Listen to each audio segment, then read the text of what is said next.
Hello guys, स्वागत है आप सभी का आपके अपने YouTube channel learn by with me पर। और अपना चल रहा था respiration in plant.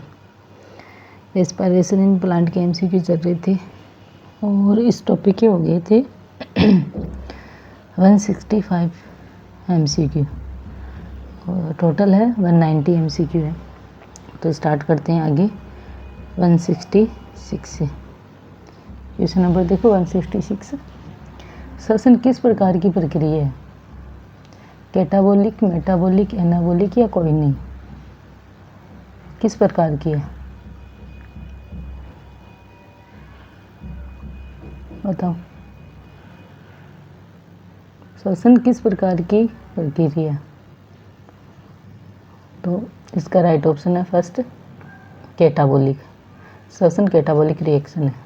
Okay, next question है आरक्यू किसके द्वारा प्रदर्शित किया जाता है? O2 बटा CO2, CO2 बटा O2, V2 upon V2 minus V1 oxygen को ग्रहण करने की क्षमता। बताओ क्या होगा इसका राइट ऑप्शन?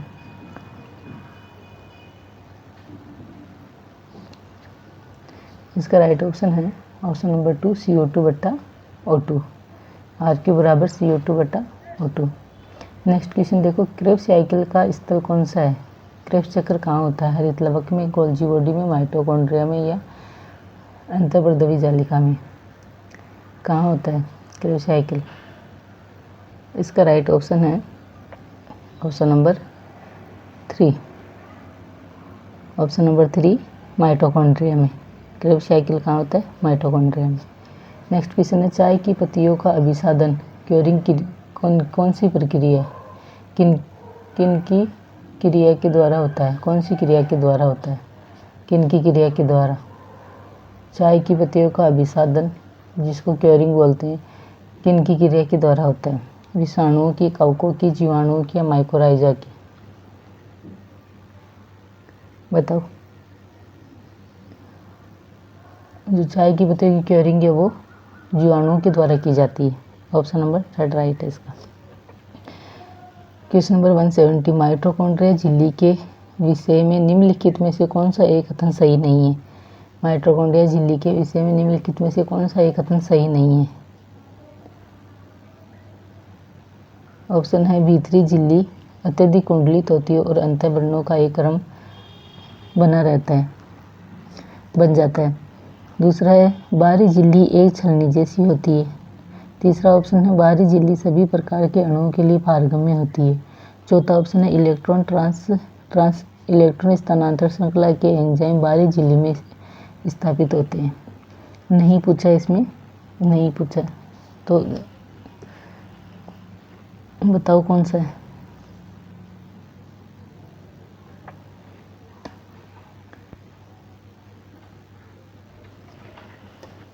इसका राइट ऑप्शन है ऑप्शन नंबर 4।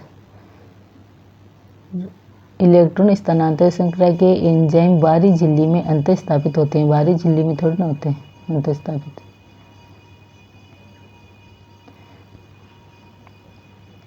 नेक्स्ट क्वेश्चन देखो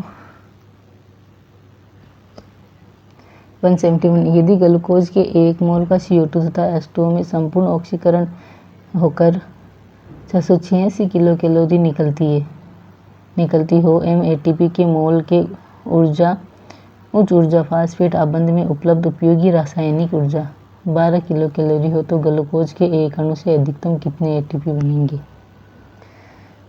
दोबारा से देखो क्वेश्चन को। यदि ग्लूकोज के 1 मोल का CO2 तथा H2O में संपूर्ण ऑक्सीडेशन होकर 686 किलो कैलोरी ऊर्जा निकलती है एवं ATP के मोल के उच्च ऊर्जा फास्फेट आबंध में उपलब्ध उपयोगी रासायनिक ऊर्जा 12 किलो कैलोरी हो तो ग्लूकोज के एक अणु के अधिकतम कितने अणु ATP अणु बनेंगे?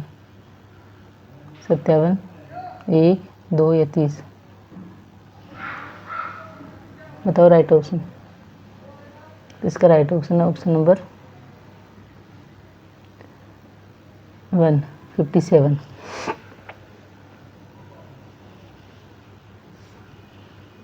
नेक्स्ट क्वेश्चन देखो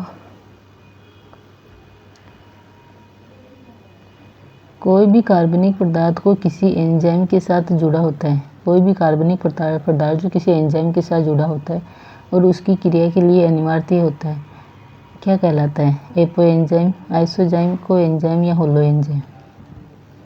सॉरी ऑप्शन नहीं दिखाई दे रहे आपको, देखो, और ये ऑप्शन है एपो एंजाइम, आइसो एंजाइम, को एंजाइम या होलो एंजाइम, कौन से होंगे? राइट ऑप्शन बताओ इसका।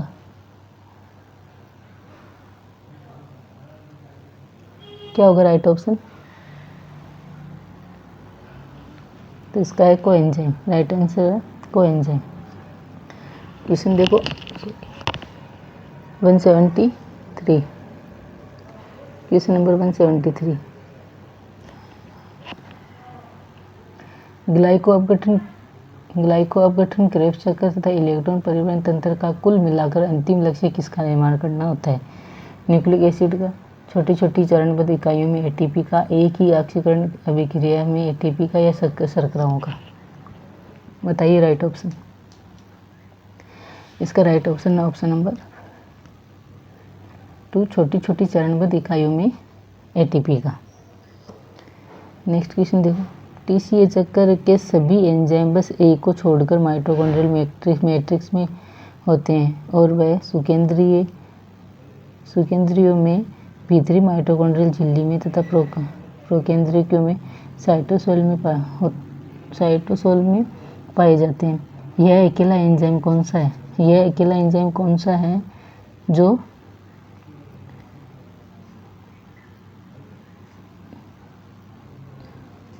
जो कहाँ पाया जाता है? बस एक को छोड़कर माइटोकॉन्ड्रियल मैट्रिक्स में होते हैं, वह एक साइटोसोल में पाया जाता है। दोबारा से देखो क्वेश्चन, टीसीए चक्र के सभी एंजाइम बस एक को छोड़कर माइटोकॉन्ड्रियल मैट्रिक्स में होते हैं, हाँ, और वह एक सुकेंद्र की मतलब यूकैरियोटिक में भीतरी माइटोकॉन्ड्रियल झिल्ली में तथा प्रोकैरियोट्स में साइटोसोल में होता है। यह अकेला एंजाइम कौन सा है? Succinate dehydrogenase, lactate dehydrogenase, isocitrate dehydrogenase, malate dehydrogenase, कौन सा एंजाइम है?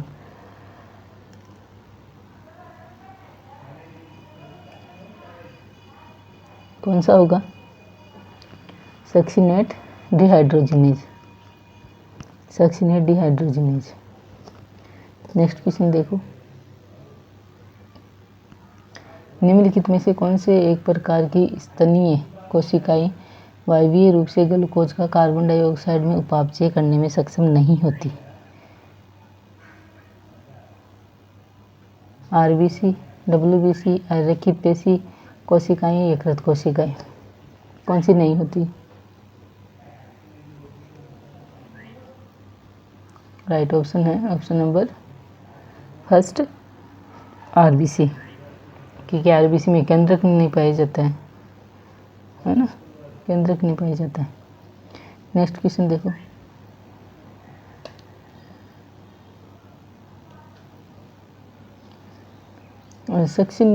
सक्सिनिक डिहाइड्रोजिनेज का एक प्रतिस्थापित संबंध क्या होता है? कौन सा है? सक्सिनिक डिहाइड्रोजिनेज का प्रतिस्पर्धी संबंध कौन सा है? अल्फा कीटोग्लूटारेट, मेलेट, मेलोनेट या ऑक्जेलो एसीटेट, कौन सा होगा? बताइए राइट ऑप्शन।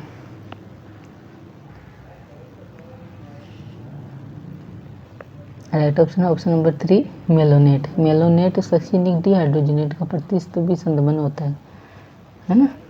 नेक्स्ट क्वेश्चन देखो, नेक्स्ट और आज की वीडियो का लास्ट क्वेश्चन,